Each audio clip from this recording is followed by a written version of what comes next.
La dépendance affective se manifeste généralement auprès de personnes qui souffrent d'une blessure d'abandon et ou d'une blessure de rejet. Ces personnes-là ont souvent manqué d'amour et ont souvent manqué d'affection dans leur vie et sont malheureusement dans l'incapacité de se donner cet amour à eux-mêmes en premier et donc vont le rechercher chez l'autre. Donc chaque personne souffre de différentes blessures et donc on développe ce qu'on appelle des masques, soit pour se protéger, soit pour se combler davantage. Et donc du coup, en ce qui concerne la blessure d'abandon, eh bien, nous avons tendance à développer le masque de la dépendance. Et en ce qui concerne la blessure de rejet, on a tendance à se protéger et à mettre le masque du fuyant. Alors si je vous dis tout cela, c'est parce que en ce qui concerne la dépendance affective, on a remarqué que ces deux blessures-là ressortaient fortement chez les personnes qui en souffrent et parce que généralement ce sont des événements dans votre enfance qui se sont passés avec le parent du sexe opposé. Donc ce ne sont pas forcément des événements, on va dire, traumatiques, mais ce sont quand même des événements que vous avez vécus de manière consciente ou inconsciente assez fortement durant l'enfance. Ça peut être comme par exemple un des deux parents, voire les deux parents qui travaillaient beaucoup et qui avaient beaucoup moins de temps du coup pour vous. Ça peut être l'arrivée d'un petit frère ou d'une petite sœur ou plusieurs petits frères, plusieurs petites sœurs et du coup des parents qui avaient moins de temps aussi à vous consacrer. Ça peut être également le décès d'un parent, la séparation de vos parents, le divorce de vos parents, ou des fois, tout simplement, des carences affectives, comme par exemple le manque de communication avec l'un de vos parents, ça peut être le manque de reconnaissance, ça peut être le manque de valorisation. Donc tous ces événements-là que vous avez pu vivre, eh bien, vous ont impacté et vous ont poussé, entre guillemets, dans une forme de blessure et de masque. Et donc les personnes qui souffrent de dépendance affective ne se sentent pas nourries justement affectivement et la plus grande de leur volonté une fois devenues adultes, eh bien, c'est de se faire aimer et parfois même coûte que coûte. Et consciemment ou inconsciemment, c'est vraiment cette sensation de rechercher chez l'autre de l'affection, de l'amour pour calmer nos peurs, calmer tout ce qu'on a gardé en nous depuis l'enfance. Et le but, c'est d'abord s'apaiser. Et donc cette forme de dépendance affective nous font parfois développer certains comportements qui, une fois qu'on a pris du recul, des fois on se demande mais pourquoi on est allé dans cet extrême, comme par exemple la jalousie, la possessivité ou encore la volonté de contrôler. Donc une fois qu'on a pris conscience de tout cela, qu'on s'est un peu identifié, eh bien le but par la suite, ça va être de dire, bah voilà, j'ai compris tout ça, qu'est-ce que je vais pouvoir mettre en place pour moi-même, pour guérir tous ces maux et ne plus développer cette forme de dépendance. Pour essayer de se libérer de cette dépendance affective, je vais vous exprimer quelques pistes de réflexion qui pourront peut-être vous aider à devenir de plus en plus libre et moins en forme de dépendance. Alors ces pistes de réflexion sont plus ou moins faciles à mettre en place et dépendent aussi du travail personnel que vous avez fait sur vous-même. Mais je sais qu'en travaillant sur vous et au fur et à mesure, vous allez réussir à prendre ces pistes de travail pour aller vers un mieux-être.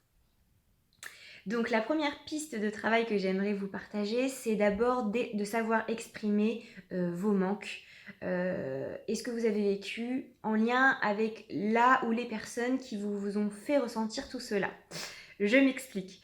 Donc on a vu que la dépendance affective venait par le vide laissé, par l'absence laissée par une personne ou des personnes qui nous sont chères.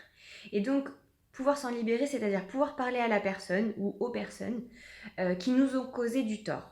Alors ça peut être de façon verbale, directe, ça peut être en écrivant une lettre, en le donnant à la personne ou pas. C'est pas forcément obligatoire de le donner, mais c'est de savoir repérer au préalable qu'est-ce qui s'est passé en nous, qu'est-ce qu'on a vécu, et d'être dans la capacité de vouloir s'en séparer, de vouloir s'en libérer.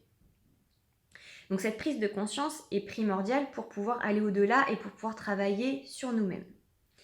La deuxième piste, c'est peut-être d'essayer de changer de rôle. C'est-à-dire, aujourd'hui, je décide de ne plus être dans une dépendance forte, de ne plus être une victime, de prendre des initiatives, d'impliquer le principe de responsabilité dans votre vie. Je suis responsable de mes actions, je suis responsable des événements extérieurs qui peuvent se passer, je suis responsable de mes émotions face aux personnes, et j'ai envie maintenant d'inverser la tendance, de reprendre ma vie et mes émotions en main. La troisième piste que je vous partage, c'est d'apprendre à mieux se connaître. Vraiment, c'est important d'apprendre à connaître ses besoins, d'apprendre à connaître ses peurs, ses faiblesses, mais aussi ses forces. De pouvoir aussi le verbaliser à l'autre, de verbaliser ce qu'on sent, pour mieux guider notre partenaire à nous aider à moins souffrir de cette forme de dépendance. Je vais vous donner un exemple.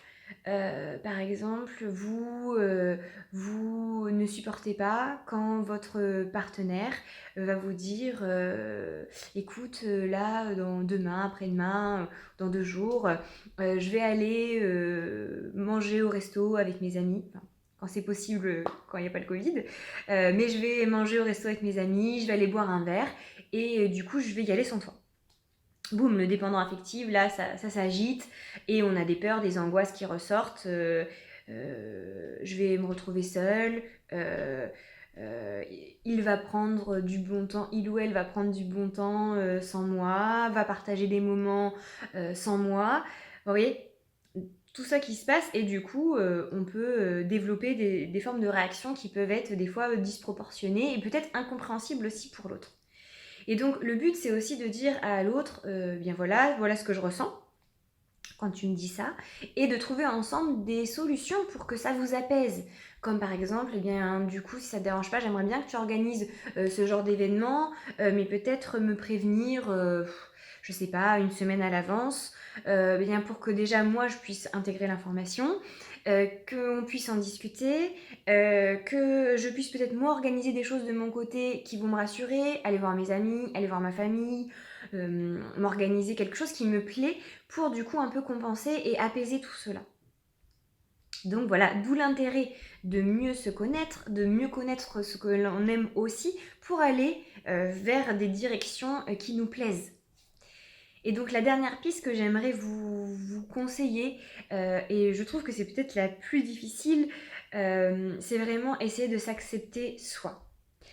C'est-à-dire qu'on ne peut pas changer la réalité des choses, on ne peut pas changer notre histoire, ce qu'on a vécu jusqu'à maintenant, mais on peut changer le regard que l'on porte sur chacun des événements de notre vie, que ce soit passé, présent ou notre futur, comment on va le percevoir. Et donc c'est vraiment apprendre ou essayer d'apprendre à s'aimer davantage, à devenir notre propre source de bonheur. Et plus on va développer ça en nous, moins on aura besoin d'aller chercher cela et d'être dans la dépendance auprès de l'autre.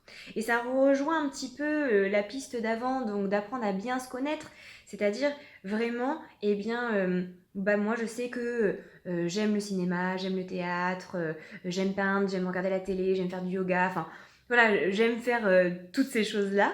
Et du coup, je m'en nourris. J'aime faire des formations, j'aime découvrir des choses. Et tout ça, je le mets en place pour moi-même parce que ça me procure du bien-être. Et aussi, ça me permet de ne pas être forcément dans une forme de dépendance de bonheur avec l'autre.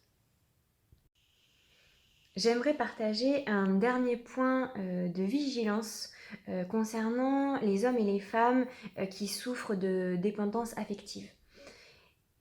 Il est souvent le cas d'attirer, peut-être dans nos premières relations ou peut-être tout au long de nos relations, d'autres personnes qui sont dans une forme de manipulation. Parce que les gens qui souffrent de dépendance affective, eh bien, vont transmettre des messages consciemment ou inconsciemment à l'autre en disant, en gros, j'ai besoin de toi, je peux pas vivre seule, faire les choses seule, ça me fait peur, j'angoisse à l'idée d'être sans une personne, sans reconnaissance, sans amour, enfin, le dépendant affectif.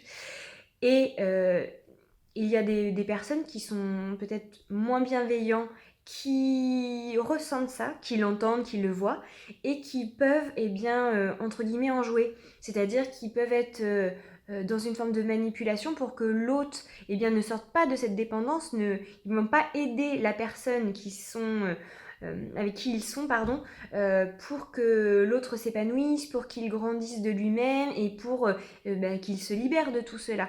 Les personnes qui vont être dans une manipulation vont vouloir garder une emprise, vont vouloir garder sous leur coupe l'autre. Et donc, c'est important de faire attention à ces points-là, de prendre du recul sur le ou la partenaire avec qui l'on est pour voir s'il y a cette forme un peu consciente ou non, un peu malsaine qui s'est instaurée et pour voir si l'autre veut vraiment nous aider à être mieux et à être plus libre. Donc voilà, c'était le dernier petit point que je voulais faire sur cette notion de dépendance affective parce que on entend souvent ce genre de couple se créer, ce genre de profil de couple et c'est important d'essayer d'en prendre conscience si c'est le cas pour vous.